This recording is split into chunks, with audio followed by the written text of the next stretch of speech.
Good morning, everybody. Good morning, everybody. All right, this is how I'm feeling right now, okay? How to give a killer talk. Here I am in front of you, my esteemed colleagues, and I have to give this talk about how to give a good talk.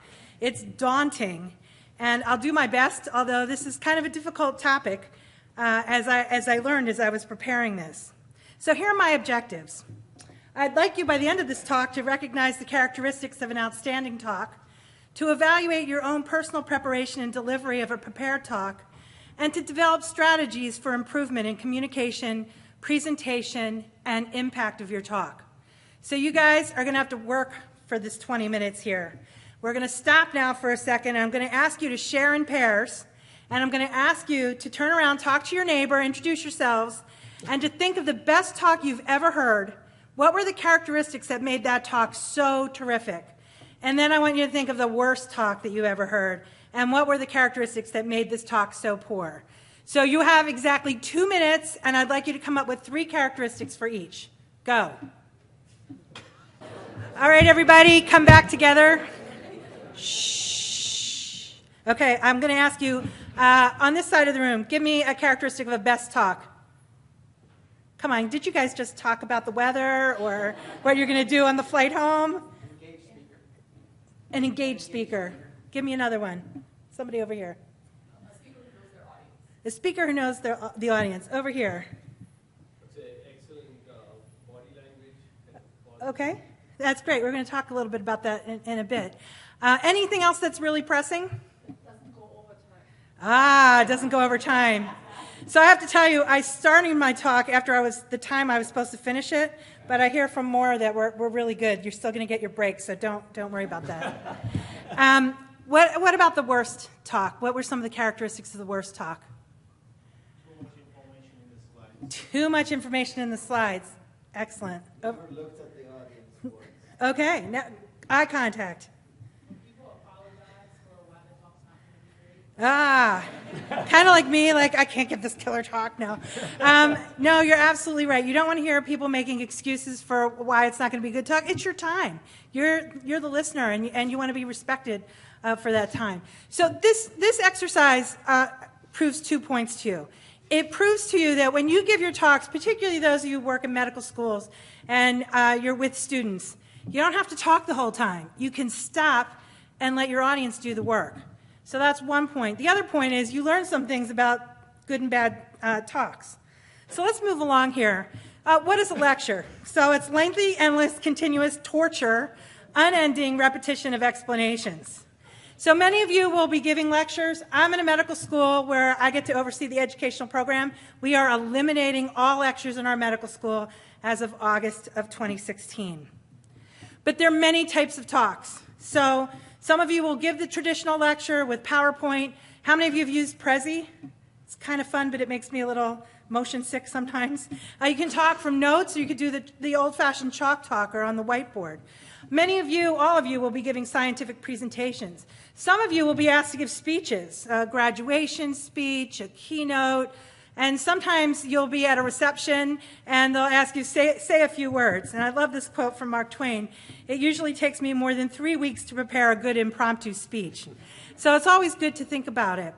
Then there's the flipped classroom, and I'll talk a little bit about that in a little bit, so hold that thought. There's a mini talk, there's bedside teaching, which we all have done, computer or technology-assisted teaching, and the teachable moment on the fly. You might be on rounds and be in the hallway and something happens, and wow, something struck you, and you just want to impart some wisdom to your team. Well, when you're with an audience, what does your audience want from a talk? They really want 4 things. They want content, they want to learn something from you. They want clarity and organization. They want to make sure that you're understandable, that you're not using crazy jargon, that you're well organized, and you follow a theme. They want somebody who's going to keep them awake and who has enthusiasm and expertise. They want credible information. They want to make sure that the information they're hearing is worthwhile. So I wanted to tell you, you're all scientists in this room, and so I have to give you a little bit of theory. There's a lot that we've learned about adult learning theory in the past 10 to 20 years. Adults do not learn like children learn. Adults learn best when it's relevant, when the material is something that they need to know, when they can apply it immediately, when it's problem-centered, and in our case, because we're all clinicians, or many of us are clinicians, when it's patient-centered, when experience informs the basis. So you use your own experience to actually make it more relevant. And one of the key components for adult learners is feedback. Adult learners like feedback. They like to know what they do well, and they also like to hear how they can improve. And they like to be involved in planning and in evaluation. The other thing that you should know is that your audience will have different learning styles. And if you're teaching students or residents or fellows or postdocs, it's important for you to recognize this, that some of your learners may be visual learners and learn better by sight, some may be auditory, and some may be kinesthetic. There's a lot of literature on memory and learning, and I don't have time today to go through all of it. So I'm going to give you the basic principles of that. And I think the basic thing that you need to know is that if you heard a lecture today, the literature will tell you that you will remember one fact from that lecture 6 months from now. So lecture probably is not the best way to learn material. It's more about the act of learning, being involved, having a problem or patient-centered. Because the learner has to do 3 things. The learner has to acquire the knowledge, has to store it, and then later has to retrieve it. And there's so many things that will affect these 3 characteristics. One is actually the emotional response, feeling connected to the information. And the other 2 speakers this morning talked about stories. So making things relevant through stories is really important. Building a story is very important so that it's relevant to your learner. There are other things that will affect the emotional response, a memory, like it was great weather when I heard this, or something like that, that will connect the memory or the fact to the learner. So remember that. When you give a talk and you're planning a talk with 40 or 50 slides, think about what is that one thing, what is the take-home message that you want that audience to know, because they're likely to only remember one thing. So we've defined a learning cycle in education where you have to engage the learner through exploration, elaboration, and then evaluation is at the center. That feedback piece is always at the center, and it's really a principle of scientific inquiry. So I think we can all relate to that as scientists. So I love this quote. College is a place where a professor's lecture notes go straight to the student's lecture notes without passing through the brains of either. So that's Mark Twain. And that's why we're getting away from the lecture and going to the flipped classroom. Some of you have small children. This actually started in elementary schools and in high schools. This is the principle where the work that can be done in class, where everybody sits and listens, kind of like what you're doing now, could really be done at home through a video. And so Sal Khan, who found out that by teaching one of his cousins or nieces mathematical principles, that she was sending it to her friends, and the children were learning so well through these principles, created the Khan Academy. These are short bites, snippets of videos that you can watch. And if you haven't seen a Khan Academy tape, you should watch one. It's incredible. The interaction using technology and using the iPad to create images, the involvement where the speaker in 10 or 15 minutes can engage the learner is really pretty dramatic. And I think we're moving toward the flipped classroom in a lot of our venues, including in medical schools and even in residencies through some of the didactics that we're doing. So I can tell you that our school is engaging in this endeavor. We will be having what we're calling REALM activities, remote active learning modules, for students to come prepared to class so that they spend their time in class in meaningful discussion, engaging with others, interacting, and applying principles that they learned at home on their own. But let's say you have to give a presentation. What can you do to snazz it up a little bit? Well, there are things that you can do like I did. Stop and have folks discuss. You can give questions, quizzes. You can use clickers. You can ask the group to stop and write. Share in pairs is what we did. Videos, which I have included in my talk here. I'll show you in a few minutes. Some kind of entertainment, role-playing, and even case studies. So think about it. As you create your lectures and your presentations, think about embedding something that's a little bit different. So here we go. Everybody up. Stand up. Come on. Get up. Come on. Everybody up. All right. I'm going to give you a passage to read. And when you know the answer, I want you to sit down. So this was the first song the Beatles released on Apple Records, and Paul McCartney was the featured singer. So I want you to name that tune. If you know the name of that song, sit down. Come on, you guys. Are you all? Oh, come on. Beatles. Am I aging myself here? Oh, my God. What about some of my colleagues? Don't you know this? Then you have to sit down. What'd you say? Oh, see, we'll talk about that in a minute. You can't be afraid of that. Oh my gosh. We have one person sitting, 2 people sitting. Nobody had 3 people sitting? We have 3 people sitting. All right. One of the people sitting, what is it? No. No. Oh my gosh. I can't believe you guys don't know this. Anyway, everybody can sit down. You're good. It actually was Hey Jude. So anyway, it was Hey Jude. It really was.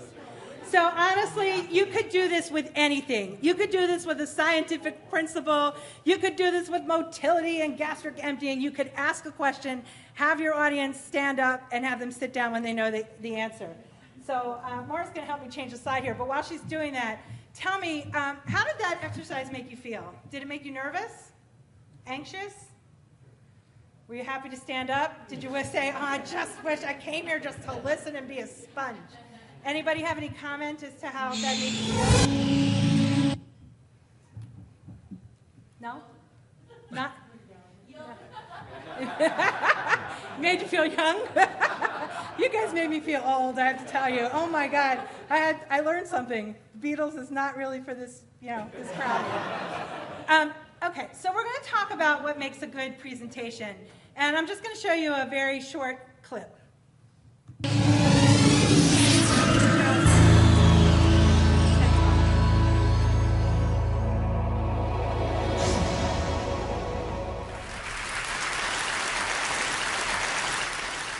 So for any of us in this room today, let's start out by admitting we're lucky. We don't live in the world our mothers lived in, our grandmothers lived in, where career choices for women were so limited. And if you're in this room today, most of us grew up in a world where we have basic civil rights. And amazingly, we still live in a world where some women don't have them. But all that aside, we still have a problem, and it's a real problem. And the problem is this. Women are not making it to the top of any profession anywhere in the world. The numbers tell the story quite clearly. 190 heads of state, 9 are women. Of all the people in parliament in the world, 13% are women. In the corporate sector, women at the top, C-level jobs, board seats, tops out at 15, 16%. The numbers have not moved since 2002. Okay, so that's just a short clip. What did you think of that clip? What did you think of her? Anybody have any comments? You guys are too quiet. Come on. What did you say? Good body language. Absolutely. Anything else anybody wanted to add? She did know her material. She was sputtering off facts that were very specific, and she seemed to be very engaged in those facts and very confident. So this is what I learned from this as I looked at this. This actually, you can go online. It's a TED Talk. Hear the whole thing. She was confident. I thought she was persuasive and credible. She obviously had rehearsed this. She had great verbal expression. She changed her volume, her pitch. She articulated every word, and her voice, I would say, was resonant. And she had great nonverbal cues. She had wonderful eye contact. She had terrific gestures, and she looked the part. She looked really great. So there's some do's and don'ts. You want to make eye contact. You want to be conversational. You want to move naturally. You don't want to do too much. You want to keep your focus on the message to your audience, and you want to be prepared. And you want to enjoy it. You want to show the group that you're having a good time. You don't want to apologize. We heard that earlier. You don't want to hide or slink behind the podium or look above your audience or through them. Don't get discouraged. And this sounds crazy, but I actually heard a talk with somebody chewing gum the whole time. It is annoying. Don't do anything like that. Don't try to cover yourself with a hat or sunglasses, and don't try to be anything but who you are. And just always, always be prepared. So I love this title, The Ineffable Interaction. Just remember that a speech isn't something that you do to the audience. Rather, it's a communal event. It's something that you do together. So you want to make sure that your audience is with you. Now, I've given talks before where people have laughed, where I was like, oh, what did I say? I didn't think that was going to be funny. And then you've also thought that something's going to be hysterical and nobody laughs at what you say. So you want to allow the audience to do what they do and to be as responsive as you can to their interaction. And what you really want to do, as I mentioned earlier, and what I loved from the two speakers this morning, is build a story. That's what it's all about. It's a story. And you want to prepare your material so that the story flows logically. And this looks just like a scientific study, right? So whether you're giving a lecture to a class, whether you're giving a speech at graduation, you're going to have a subject, you're going to have an introduction, an overview. You're going to at least know your objectives if you don't communicate them to the audience. You're going to have a method and an approach to it and show your results and analysis. And then you're going to have your summary and conclusion. Use examples, tell stories, give anecdotes, and make sure that if you're using slides that there's a good flow from your slides. The other thing that you guys came up with is know your audience. Who are you talking to, and why are you giving this talk? What do you think the audience really wants to learn? So think about that. And as you think about that and you put yourself in the place of the audience, edit your slides, revise them. So I'm going to show you I could have given you the whole talk on how to prepare your talk and how to show your slides and what to do with your PowerPoint, but I think this will tell it to you best. There's some things I hate about PowerPoint, and I figure it's kind of my duty to point them out. So here we go. Here's common PowerPoint mistakes. Number one, people tend to put every word they are going to say on their PowerPoint slides.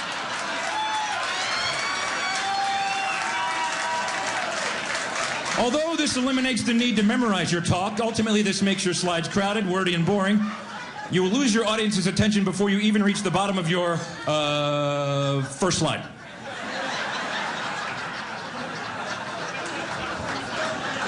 Please don't do that anymore, please. So you've all seen talks where PowerPoint is really terrible. Think about it. Sometimes you may not need PowerPoint. Often in the student setting, or whether you're teaching postdocs or fellows, use a chalkboard or use a whiteboard. And now there are interactive devices where everybody could have an iPad or a laptop. You can share screens and you can turn the screen over from one person to another. So use technology as it benefits your point. So what you're going to do in your talk is think about what you're going to say and say it. Tell people what you're going to say. That's your introduction. Then just say it. Give your talk. And then you're always going to say what you said. So you're going to summarize it so that you at least give everyone the take-home point. So in delivering your talk, you're going to engage your audience. You can reveal your personality. You can be entertaining. You can be enthusiastic and speak with confidence, but don't be the person that you're not. Don't read your slides word for word. That's annoying to the audience. And if you are showing, especially scientific slides, you need to orient your audience, and even if you feel comfortable using the pointer. Now, some people shake when they use the pointer, and if that's who you are, then don't use it. There are other ways that you can point out the material on the slide. But utilize graphs, figures, photos, and key text. And this is a quote from one of my husband's mentors. If you don't strike oil in 10 minutes, stop boring. So my husband at this very minute is probably giving his Sabbath sermon and is speaking at this time. And the type of talks that he gives are very different. He gives talks from text and speaks obviously without PowerPoint, but it's still the same principle. Whatever kind of talk you're giving, you have to engage your audience. You have to make sure that you're effective in whatever modality you choose. So let me show you what I thought was a phenomenal talk. And this is just a little snip. Again, another TED Talk. I'm going to ask you 3 multiple choice questions. Use this device to answer. The first question is, how did the number of deaths per year from natural disaster, how does that change during the last century? Did it more than double? Did it remain about the same in the world as a whole, or did it decrease to less than half? Please answer, A, B, or C. I see lots of answers. This is much faster than I do it at universities. They are so slow. They keep thinking. Oh, very, very good. Now, answers. You see, death from natural disasters in the world, you can see it from this graph here, from 1900 to 2000. In 1900, there was about 500,000 people who died every year from natural disaster, floods, earthquake, volcanic eruption, whatever. Okay, so this is what I thought was a phenomenal talk. I urge you to go and look at it online. He actually goes on to give the answers and actually disparages the audience, telling them that they don't know as much as the chimps know, because he shows that they didn't answer the questions really well, and if he went to the zoo, a third of the chimps would answer each of the answers and pick that. So he tells them, you didn't do as well as the chimps. This is really masterful because he's very confident, he's self-deprecating. He actually, as the audience, he gives them a task to do by using the clickers, and while they're doing that, he disparages his other students and says, you know, in the university, they take such a long time to do this particular part. He's just very, very engaging. It's called Mind the Gap, and he has multiple talks, TED Talks on YouTube that you can look and see a masterful style. So here's what could go wrong. First of all, you could be uncertain about the material that you're presenting. Don't let that happen. That's your responsibility. Do your homework beforehand. You could get interrupted. That happened to me at one talk. I was giving a talk somewhere in New York City, and somebody was drunk in the audience and interrupted me. It was really tough. And actually, it was the rest of the audience that kind of saved the day, and we just kind of had to escort him outside the room. But it made it tough, and it made it uncomfortable for the rest of the audience. You could have technical difficulties, as I had today. I actually did this talk on Mac, and it was completely well prepared. I had clipped everything. This morning I came an hour early, and we didn't have sound because we forgot to order it, which then we rectified. And then when I looked at the Sheryl Sandberg video, it was out of sync. So we came up with an alternative where more would come up and kind of change the video. The other, you know, the last video I just showed you was supposed to go on for another 30 seconds so you could hear about the chimps. So if something goes wrong, you got to wing it. You know, but you got to be as prepared as possible. So I came early. I tried to make sure that everything was okay. And I think part of the problem is I'm a Mac user, and these are PCs. And I think sometimes there are some technical challenges as you go from one to the other. Time can be a challenge. Sometimes you have too much time, and you don't know how to fill the time, and sometimes you have too little. So let's finish up by talking about questions, because this is the scary part. I remember when I gave my first presentation at a national meeting, I was really nervous. Not so much about the talk, the 7 minutes, it was the 3 minutes that added on. I had no idea who was going to ask me a question and what that question was going to be, and it scared me. So remember, you're the expert on this topic, whatever it is. If you did a small study and presenting your abstract, you know that material. Nobody else knows it like you do. You can anticipate questions, so practice. If you're at home, you can practice in front of your colleagues and see what some of those questions might be. You can have some extra slides on call to actually fill in some extra data. If you might anticipate a challenging question about data and you want to make sure you have it handy so you don't have to remember all those numbers like Sheryl Sandberg did off the top of her head. And if you don't know the answer, an effective strategy is to always thank the person for the question. Thank you, that was a really great question. That buys you 5 seconds to think of an answer. But you can also say, interesting, I have to look into that, I don't know. It's a good point, let's discuss it afterwards. It's always fine to say you don't know. Don't make something up. That's the worst thing you can do. Now, if a speaker or a questioner disagrees with you and it looks like there could be an argument, then you want to diffuse that situation. You can say, clearly we don't agree on this, and that's fine. That's a great academic discussion. Let's continue the discussion afterwards. Next question. So the whole point of it all is presenting as a way to network. It's a way to get you in front of people so people know who you are and what your expertise is. It's a way for you to exchange your ideas and disseminate your great work. And actually, I've come to learn that the Q&A is the best part because you get to engage with the audience, you get to know people that you never met before, and that's how you build your reputation. So I started out by asking you, what is the most important thing about a good talk? And I actually view the most important ingredient for me, because I like to stay awake, is enthusiasm. That enthusiasm not only ignites greatness, but it really keeps the audience alive and keeps them interested in what you're doing. So I'm going to just finish up by telling you that speaking and teaching they are academic skills, and that's why you're here. It's the academic skills workshop, right? So, and it's going to be part of your promotion package. Where I come from at UConn, you have to teach in order to get promoted.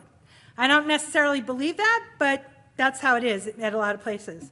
And I want you to know that the AAMC has defined 5 scholarly components in education. It's not just teaching. You could create assessments. You could develop curriculum. Mentoring and advising can be scholarly, and educational leadership and administration can also be scholarly. So how does this relate to gastroenterology and hepatology, and why are we even talking about this? Because I want you to think of yourself as evolving in whatever you do, as a PhD scientist, as an MD scientist, as an MD PhD scientist, to evolve as a GI educator. And these are all the things you can do, and this is just an example. You can participate in faculty development. You can mentor, advise. Coaching is a very different skill set. You could become a coach. You could teach at the bedside. You could train others in endoscopy. You can assume leadership roles. You can develop educational tools, whether they're apps, games, websites. You can create simulation exercises. You can design curriculum. You can develop cases or other assessments, and you can foster interprofessional collaboration with educational tools.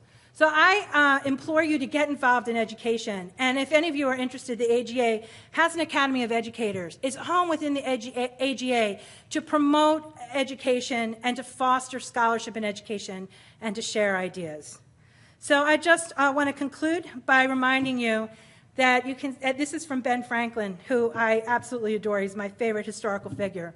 Tell me and I'll forget, show me and I may remember, involve me and I learn. Thank you.